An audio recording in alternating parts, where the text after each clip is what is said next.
ஆரம்பிக்கிறேன். எல்லாரும் எப்படி இருக்கீங்க? நல்லா இருக்கீங்களா? நம்ம எப்பெல்லாம் உடைஞ்சு போய் உட்காரும்போது யாராச்சும் ஒருத்தர் வந்து நான் இருக்கேன், ஏன் கவலைப்படுற, அதெல்லாம் பார்த்துக்கலாம் விடு அப்படின்னு மட்டும் சொல்லிட்டாங்கன்னு வச்சுக்கோங்களேன், நம்ம எப்படிப்பட்ட ஒரு சூழ்நிலை இருந்தாலும் எந்திரிச்சிருவாங்க. அப்படிப்பட்ட எல்லா சமாதான குறைவுகளும் நம்மளுக்கு நிறைவாக மாறிடும். சில டைம்ல மனுஷங்க சொல்றது நம்மளை பலப்படுத்துற மாதிரி இருக்கும், சில டைம்ல அது பலவீனப்படுத்தி நம்மளை இன்னும் வருத்தப்படுற ஒரு சூழ்நிலையில வந்துருங்க. ஆனா நம்மளோட ஏசப்பாவோட வார்த்தை மட்டும் நேற்றும் இன்றும் என்று மாறாத ஒரு ஜீவன் உள்ள வார்த்தையா இருக்குங்க. அவர் சொல்ற வார்த்தை மட்டும் என்னைக்குமே நம்மளை விட்டு மாறவே மாறாது. அதுக்காக தாங்க ஏசாயா 41:10 கூட, நீ பயப்படாதே, நான் உன்னுடனே இருக்கிறேன், திகையாதே, நான் உன் தேவன், நான் உன்னை பலப்படுத்தி உனக்கு சகாயம் பண்ணுவேன், என் நீதியின் வலது கரத்தினால் உன்னை தாங்குவேன்னு சொல்றாருங்க.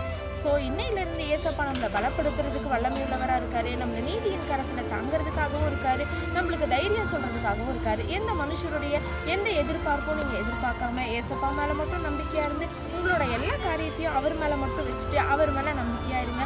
அவரே எல்லா காரியத்தையும் வாய்க்க செய்வார். ஓகேங்க, பை. God bless you.